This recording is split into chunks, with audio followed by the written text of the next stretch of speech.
Friends, আজকের ভিডিওতে আমি আপনাদেরকে ফোন নাম্বারের নাম সেভ করতে শেখাবো। যদি আপনি নিজের ফোনে নাম্বারের মধ্যে নাম সেভ করতে চান তাহলে এই ভিডিওটাকে অবশ্যই দেখবেন, কারণ এই ভিডিওতে আমি আপনাদেরকে এখানে নাম্বারের নাম সেভ করতে শেখাবো। ঠিক আছে, প্রথম ফ্রেন্ডস, আপনাকে নিজের ফোনের মধ্যে নাম্বারের মধ্যে নাম সেভ করার জন্য আপনাকে প্রথম নিজের ফোনের ডায়ালারে চলে আসতে হতো। যেহেতু আমি এখানে নিজের ফোনের ডায়ালারে চলে এসেছি, তা আপনি এইভাবে চলে আসবেন।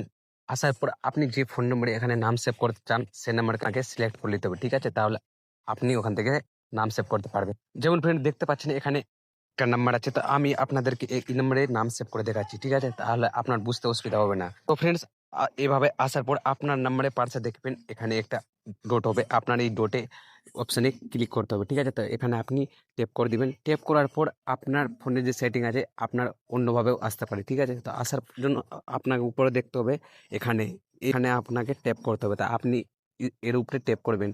এখানে ট্যাপ করলে আপনার নিচে চলে আসবে ফার্স্ট নেম আর সাব নেম। ঠিক আছে, তাহলে আপনি এখানে নাম সেভ করতে পারবেন। তো আপনার কি করতে হবে, ফার্স্ট নেমে এখানে আপনি যার নাম দিতে চান বা এখানে লিখতে চান আপনাকে প্রথমে সেই নামটা এখানে টাইপ করতে হবে। তো আমি এখানে কিছু দিয়ে দিচ্ছি আপনাদেরকে দেখানোর জন্য। ঠিক আছে, তো আপনি এখানেও লিখতে পারেন, তো আমি লিখছি না, আপনার চাইলে লিখতে পারেন। ঠিক আছে, তা আপনি লিখে দিবেন। লেখার পর আপনি এখানে দেখতে পাচ্ছেন সাইডে সেভ, আপনি এবার সেভে ক্লিক করলে আপনার যে নামটা আছে এখানে সেভ হয়ে যাবে। তো দেখতে পাচ্ছেন আমার নামটা এখানে সেভ হয়ে গেছে। আর এরপর যা এই নাম্বারে যদি ফোন আসে আমার ফোনে, তাহলে এই নাম্বারে আসবে।